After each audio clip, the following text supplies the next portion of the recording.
What's up, guys? So today's Ask Joe question is kind of a common question I get a lot. So for those who don't know, I fought Jens Pulver in my first fight in the UFC, and I knocked him out. And then afterwards, a couple months later, I went into the Ultimate Fighter house, and Jens was a coach, and BJ was a coach. And it was a little bit backwards. A lot of people go from being on the Ultimate Fighter, being in the house, to then going to the UFC. And I was backwards though. Why did I make that decision? Initially, I wanted the UFC to take my brother Dan, and I was already in the UFC. I thought that Danny had a ton of potential. Thought Danny would be perfect for the show. He's way more interesting than I am, and I wanted them to take Danny. But he wasn't 21 at the time, so he couldn't be in the house. You have to be 21 because there's drinking and all that kind of stuff. So, the big selling point for me was the fact that BJ Penn was the coach. BJ Penn was my favorite fighter.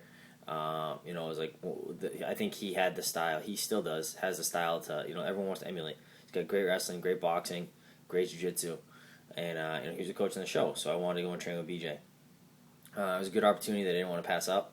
It was a ton of exposure. If I had just fought Jens and then I just stayed in the UFC, I would have had killers out of the gate every single time. Whereas I go on the Ultimate Fighter, I get way more camera time in front of everyone. It's like people are definitely more invested in they enjoy watching your fights a lot more when they know more about you and they see you more, and you're more recognizable, things like that. There's guys like, say, John Fitch, who he was on the Ultimate Fighter, but he's fought for the title. He's had tons of awesome fights, and for a long time he was on undercards, and people just didn't know who he was. But you have guys that aren't nearly the caliber of fighter as someone like Fitch, and they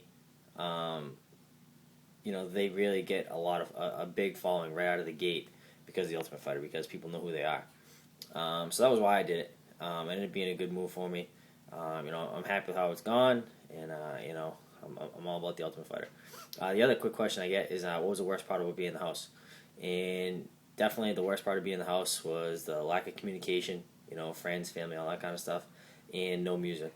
It was really, really tough having no music, for training and all that kind of stuff. We in my gym, we always have music going.